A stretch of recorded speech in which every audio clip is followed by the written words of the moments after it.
izincingo sathola into efana nemese.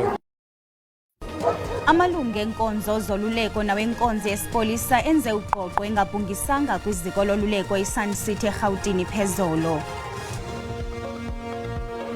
Liyakhula ikhwelo lokuba makehle esikhundleni uMnumzana Kabelo Gwamanda njengosodolophu waseGauteng. Omnye wabaqeqeshi bela abaphuma izandla uPitso Mosimane wongwe ngesidanga sobugqirha eUniversity of Johannesburg.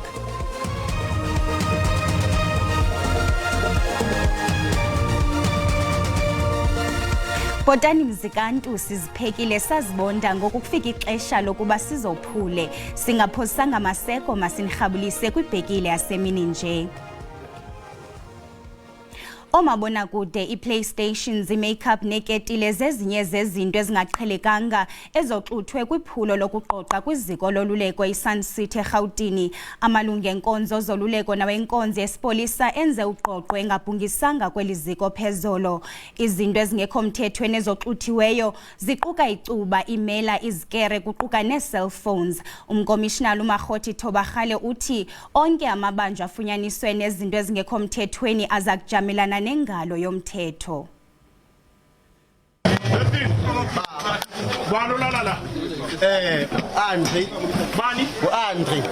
Bezalelwe yinje endlini boshwa zaseGoli izolo ebusuku njengoba ithe zithi ziyalala kwaqhamuka ojele behambisana namaphoyisa kanye nezinja bezobhequlula laba behlala khona.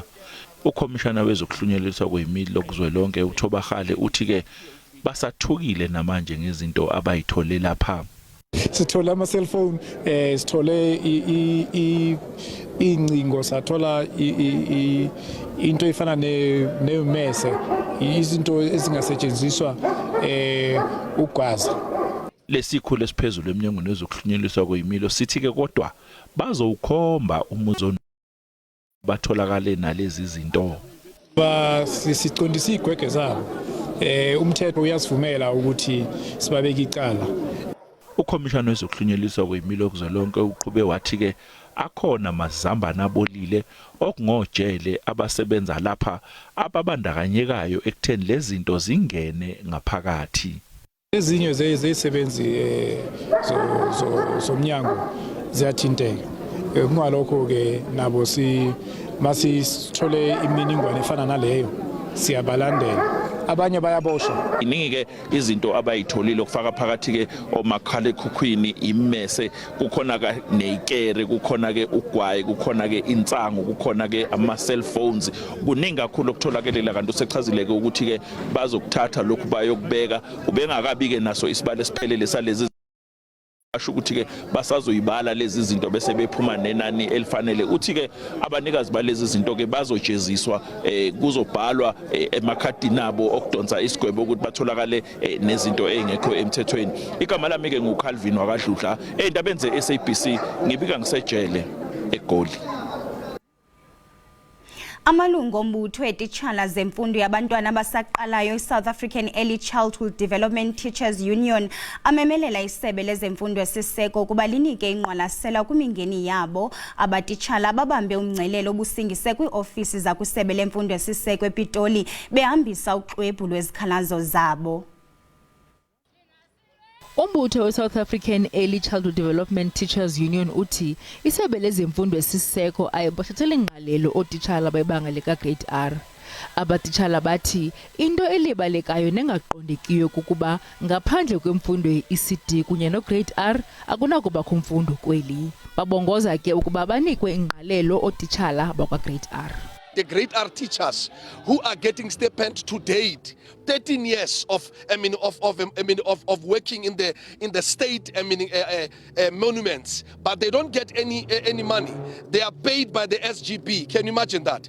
And some of them, if they can be paid, they are actually being chased out so they can get another one whom they can abuse.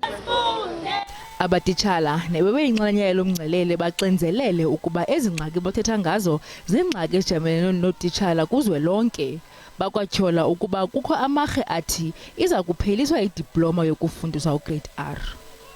Now I'm on poverty, sitting at home with nothing. Instead, I'm getting SASSA grant as my mother and my granny. I've got kids, I've got everything to do, I've got to support my children, but I've got nothing. Isebe lezemfundo esisiseko lizamkele izikhalazo zabatitshala laze lathembisa ke ukuba liza kuphendula kungenzi kuzatywala. We promise that the minister will definitely revert to the leadership of the South African Early Childhood Development Teachers United. Liceliwe ke elisebe ukuba lingxame ngempendulo. Liyakhula ikhwelo lokuba makalahle esikhundleni umnumzana Kabelo Gwamanda njengosodolophu waseGauteng. Imibutho yoluntu phantsi komfelandawonye iJoburg Crisis Alliance imemelela ukuba alahle umnumzana Gwamanda kunye nekomiti yakhe kasodolophu. Elikhwelo lilandele elihlatywe yiAction SA ebutsheni bale veki nethe ingasebenzisana neANC xa ishenxiswa umnumzana Gwamanda njengosodolophu. Le mibutho yoluntu ithi umnumzana Gwamanda uyenze amaxongo nangakumbi intsindabadala yokusilela kwenkonzo kwisixeko saseGauteng. I-Armed Kathranda Foundation ne-Outer iphakathi kwale mibutho iphantsi kweJoburg Crisis Alliance. I-JCA ikholelwa ke lokuba usodolophu nekomiti yakhe mabathwaliswe uxanduva ngemeko esekedukeni esikuyo isixeko saseGauteng. Our council to account, to hold the mayor to account, to hold the council to account is absolutely urgent. I think for too long, and I think we've almost a decade in the city, we have waited and hoped that politicians are going to come and save us. That politicians are going to come in and they're going to magically find the right combinations and the right ways. And credit to the voters of the city of Johannesburg that over the last decade and a half, we have through the polls shown our dissatisfaction.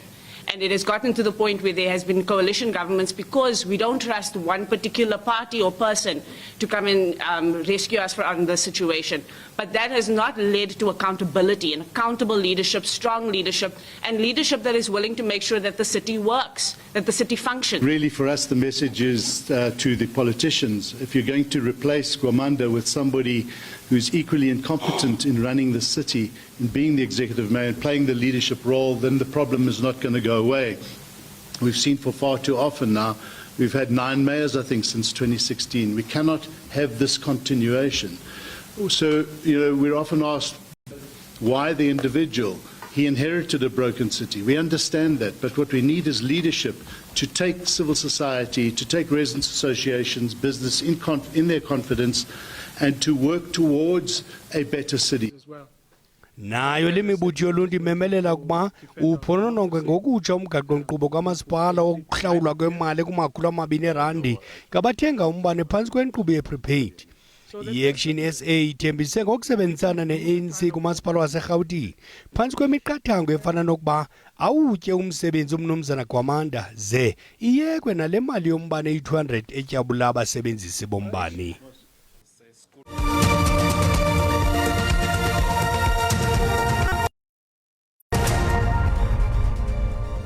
Sinamkele kwakhona kwindaba zelijelo uyakwazi ukubukela kwakhona ezindaba kwijelo le-YouTube uthi SABC Indaba zesiXhosa.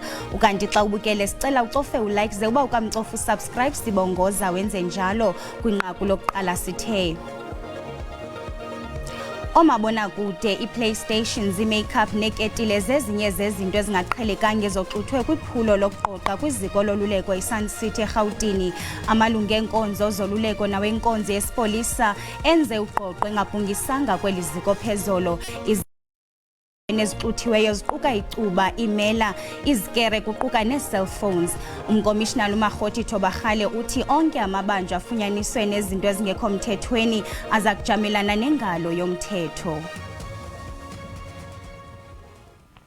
Igunya lezothutho imfundo noqeqesho ithitha kunye negunya loqeqesho nemfundo kwicandelo lezebhanka iBank Sita ngobambiswano neIsizwe Corporation bapengeze ukuthweswa kwezidanga kwabafundi abayi-150 abaqukumbele ngempumelelo inkqubo yokuqeqeshelwa ilayisenisi zezithuthuthu. Ukanti ngoku siqhagamshelana nosihlalo weBank Sita umnumzana Langa Mhlongo oza kusinabisela ngalomba. Mnumzana Mhlongo siyakwamkela khasixelele ngoluqeqesho izidanga namhlanje.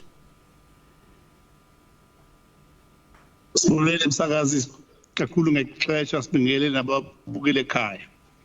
Kunjani impela subhengisitha nothi sihlanganile sibonga into enhle ukuthi sisize intsha emalokishini engasebenzi.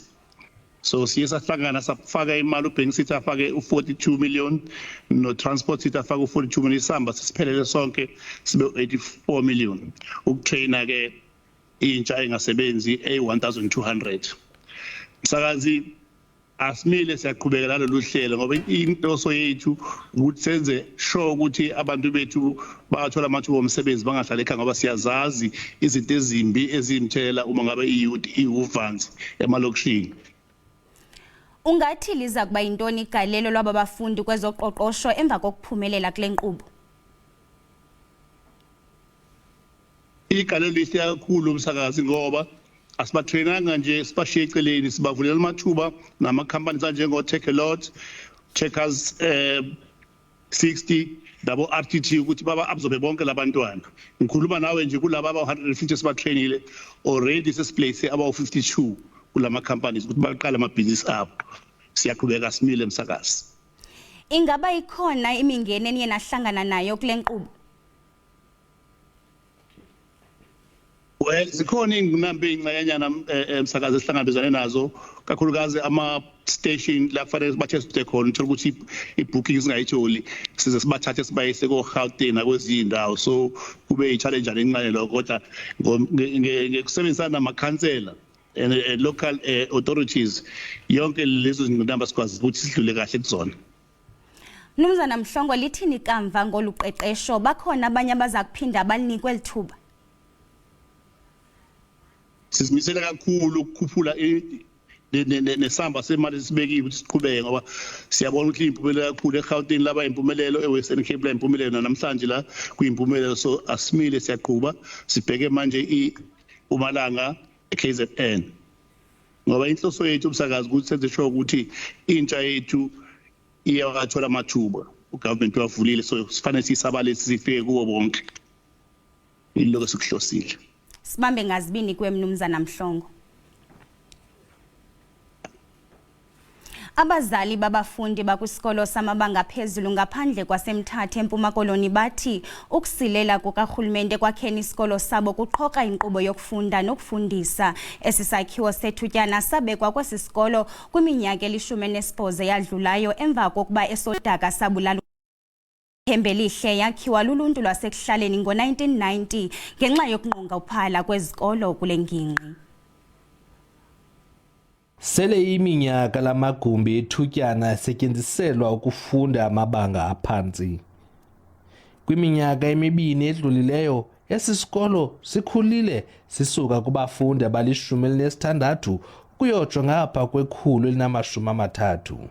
Urhulumente ayikho into ayikesebenza wasenzela yona since semayo esisikolo. Zange athathe kwa inxaxheba. Sasicinga ba ngexesha losweleka kwalamntana noko ikhona into ayawuyenza urhulumente. Wasuswa wezisa elikhalibhot apha esikolweni. Emveni koko zange kuphinde kubekho umuntu nomdla uba makafundise umntwana wakhe apha kule bhanga loyibonayo. Ubuyakukhumbula nawe ngokuzayo ubuyabona kwa indlela lokuza kule ndawo iyabonisa ukuba ihle awekanga. Amabanga ayaxutywa ade abe mane kwigumbi lokufundela. Ngaphambili esi sikolo sasokhiwe ngodaka saze sawa sibulala umfundi. Sele ili-18 iminyaka kodwa imeko azikatshintshi. Wale xa ebuya kuthiwa bebehamba bengabantwana abathathu. Wale xa ebuya kanti zabona ushiyeke lexa kwelidonga lodaka.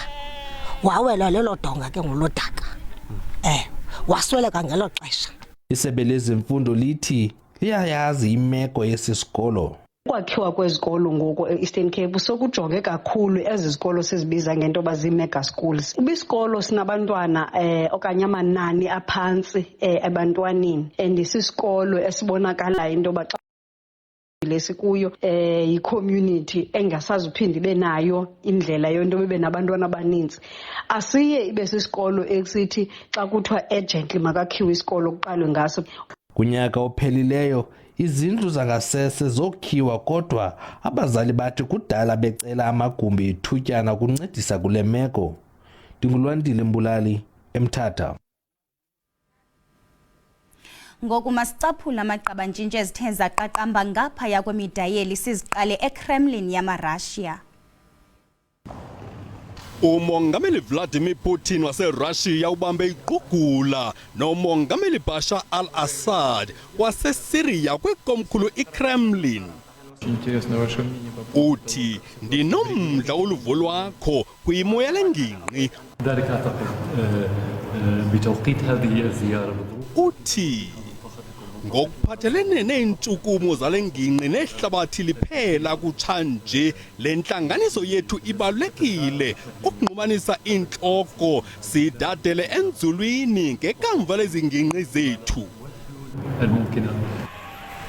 Waqu eNepal ozibonele ngawenyama ukuntlitheka kwenqwelomoya uthi ukuba bebehlangulwe ngokukhawuleza bebeza kusinda abakhweli. Le nqwelomoya intlitheke kwisixeko iKathmandu kwasinda umqhubi kuphela wawelela kweleyisemkhulu bengayolelanga abali-18. Qakatha qelele eTaiwan isitshingitshane uRhaimi sishiye ubutyobo kwimpuma yeHualien. Esi sitshingitshane sichwechwela iChina kutshanje. Kusweleke abantu ababini ngelixa bengaphezu kwama260 bebolekisana ngencwina esibhedlela livakalise oko igosa likarhulumente. Xa sikhwela ingqokoqo sothula iminqwazi. Imbeko yokugqibela kwimvumi yaseLesotho umalume Vector osutywe ligongqongqo lokufa kwingozi ehlasimlisa umzimba eyehle kuhola wendlela uN1 eFreystata. Onokrwuzana bahambisa bathi uVector neqela lakhe bebesiya kushicilela ividiyo yeculo lakhe. Usweleke yena nesibini behamba naso. Ongqololo. Ngoku masicaphule izimvo zabantu ngenqaku lokuqoqwa kungabhungiswanga kwiziko loluleko iSun City. Inhle kakhulu into abayenzileyo baphande ngoba ezinye zazo ezinto babulana nangaso babe sebeyabulalana. Siyawubonga umsebenzi omuhle owenza amaphoyisa ahambe kulela jele afika phenye athole yonke lento ayitholile. Besifisa ukwazi ukuthi zonke lezi zinto ezitholele ngaphakathi zingene kanjani phela lapha eSun City kunabasebenzi abagada eziboshwa amaphuzini wadini. Wenza umsebenzi oncomekayo kakhulu abomthetho kodwa masithethe inyaniso emsulwa. Amadindala anegalelo ekungeneni kwezazinto ngaphakathi ezintolongweni. Ngithi mina kufanele baphendule ibona laba abagada zona iboshwa ngoba lezi zinto ziqhamuka ngaphandle zitholakale ngaphakathi. Iboshwa azikwazi ukuphumela ngaphandle. Esingami kufanele ukukhuculule bonke labantu abaphethe emajele ngoba khomba ukuthi umsebenzi uyabehlula. Iboshwa azikwazi ukuphumela ngaphandle bona bana access ukunikeza iboshwa. Ingalo yomthetho ayidlala inzima yawo njengoba secalile nje kudlala. Ababoshwe labanje baboshiwe bagwetshwe lokufanele ngoba hey bayahlupha la emphakathini. Hayi ke ngoku yabona ke xa amabanjwa esenza kwakanje afanelwe yiyona inzima intolongo le iphansi komhlaba apho ungaliboniyo nelanga. Kuyasithusa kakhulu singaphandle uma sibuka izinto ezitholakala emajele o cellphone oma TV ama smart TVs ngaphakathi ukuthi zingena kanjani lezi zinto lezi. Yo kunzima kweli lizwe lethu. Abona abantu bafanele babayibeleke inkwenza ngamadindala la. Zingene kanjani ezizinto zingaka bekhona yintoni umsebenzi wabo kanti? Amaphoyisa enze kahle ukuthi aseshe lapha ejele laseSun City ngoba ngempela ubugebengu obuningi lapha abantu bayabulalana khona lapha phakathi. Laba abathola banezinto akungezwe isigwebo.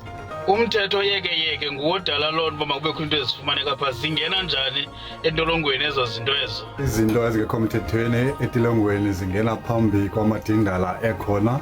Umbuzo ukuba ngaba akhuselekile na amadindala kwanye namabhandindi bakhona abantu abavumela ukuthi kuzingene izinto ezingekho emthethweni. Kwezemidlalo omnye wabaqeqeshi bela baphuma izandla uPitso Mosimane uncome igalelo lebhola ekhatywayo nendima elidlalileyo kumvulela ingcango kweli nakumazwe ngamazwe. Mosimane wongwe ngesidanga sobugqirha eUniversity of Johannesburg.